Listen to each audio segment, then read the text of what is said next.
Assalamualaikum warahmatullahi wabarakatuh. Perkenalkan, nama saya Fitria dari kelas 1 A Bimbingan dan Konseling NPMA 1L020003.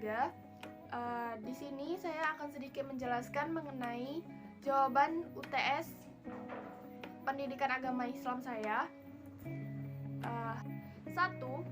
Islam menitikberatkan konsep Tuhan sebagai Tuhan Tunggal Maha Kuasa. Dia itu Tauhid dan Esa, Maha Pengasih dan Maha Kuasa. Menurut Al-Quran, ada 99 nama Allah yang mengingatkan nama Tuhan yang berbeda. Semua nama itu mengacu kepada Allah. Nama Tuhan Maha Tinggi dan Maha Luas. Di antara nama Tuhan itu, yang paling terkenal adalah Maha Pengasih dan Maha Penyayang. Tuhan dalam Islam tidak hanya agung dan Maha Kuasa, tapi juga Tuhan yang personal. Menurut Al-Quran, Tuhan lebih dekat dengan manusia dibanding urat nadi.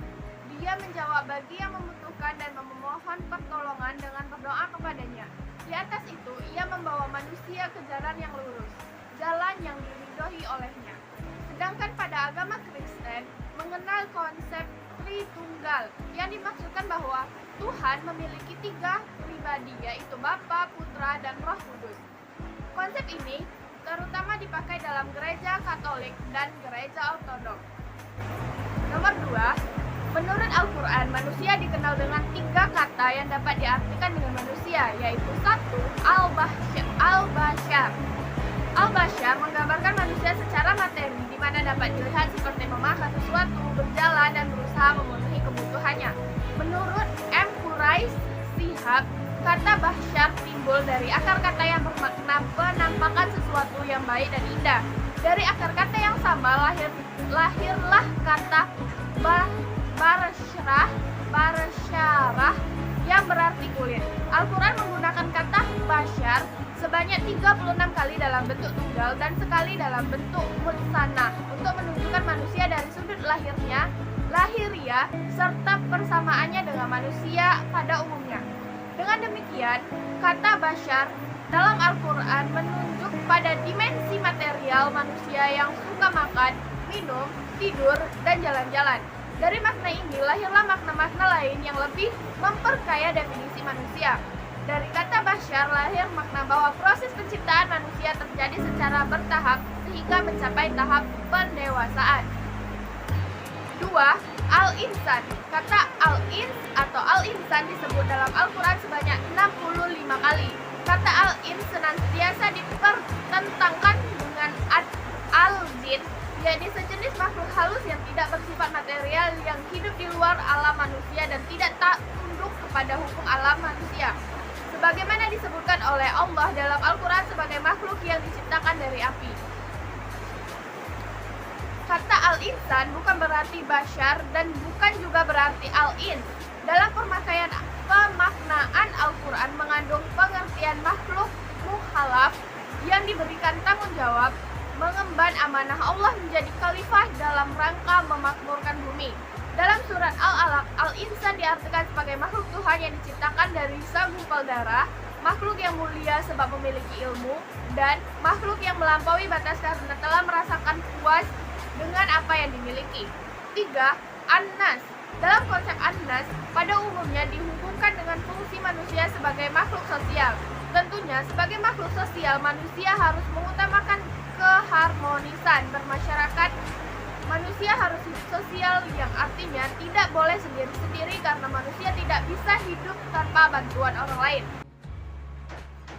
Kedudukan manusia dalam Islam adalah sebagai hamba Allah, di mana manusia hendaknya selalu menjauhi larangannya dan melakukan perintahnya.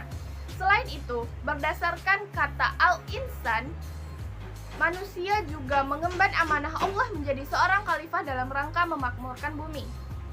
Nomor 4, ciri-ciri orang beriman yaitu 1. Menjalankan perintah Allah dan menjauhi larangannya. 2. Punya malu. 3. Selalu bersyukur dalam hidupnya.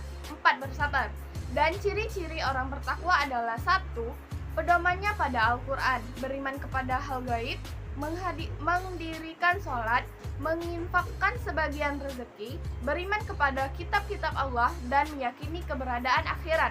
Adapun korelasi antara iman dan takwa dalam kehidupan adalah bahwa ketakwaan merupakan sebuah Hasil daripada iman yang benar ditandai dengan mulianya akhlak seseorang.